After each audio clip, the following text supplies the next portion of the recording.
করতালি উপস্থিত সকল ছাত্রছাত্রীদের এবং সকলকে। না না, মাটিগেরা এলাকা শুধুমাত্র এলাকা আমরা পুরো কমিশনটা করছি। আমরা প্রধাননগর হচ্ছে, শিলিগুড়িতে হচ্ছে, এনজেপিতে, বাগডোয়ারা সব জায়গাতে আজকে প্রোগ্রাম হচ্ছে। আপনারা সবাই জানেন আমাদের কমিশনেরটা এটা মেইন একটা প্রবলেম আছে, ড্রাগ অ্যাবিউজ। আমরা সবাই মিলে তো লড়াই করছি। এটা আমাদের মেইন টার্গেট আছে এটা যারা স্কুল চিলড্রেন্স আছে, কারণ স্কুল চিলড্রেন্সকে কিছু কিছু মানে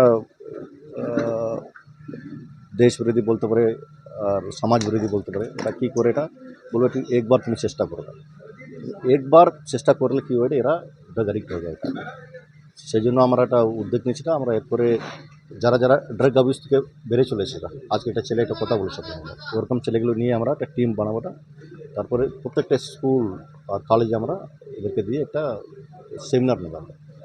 আশা করছি এটা আপনারা আছে আমার সঙ্গে, এটা আমরা সবাই মিলে এটা ড্রাগসকে শেষ করব। মাটিগড়াতেই বেশি কারণ মাটিগড়াই বিশ্বাস করি যেখানে আপনি প্রোগ্রামটা করছেন এটা কিন্তু ড্রাগস প্রবণ এলাকা বলে আমরা জানি। হ্যাঁ, ওটা ড্রাগস প্রবণ এলাকা আছে, সেই জন্য আমরা এদিকে করছি। আমরা এদিকে করছি, এটা প্রধাননগর করছি।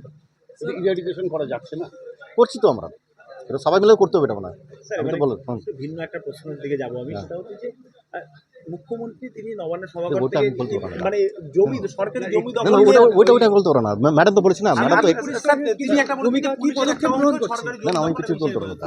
সেটা নিয়ে কি কোনো পদক্ষেপ গ্রহণ করছেন? দেখ, আমি তো ম্যাডাম যা বলেছিলাম আমরা কাজ করছি বাস।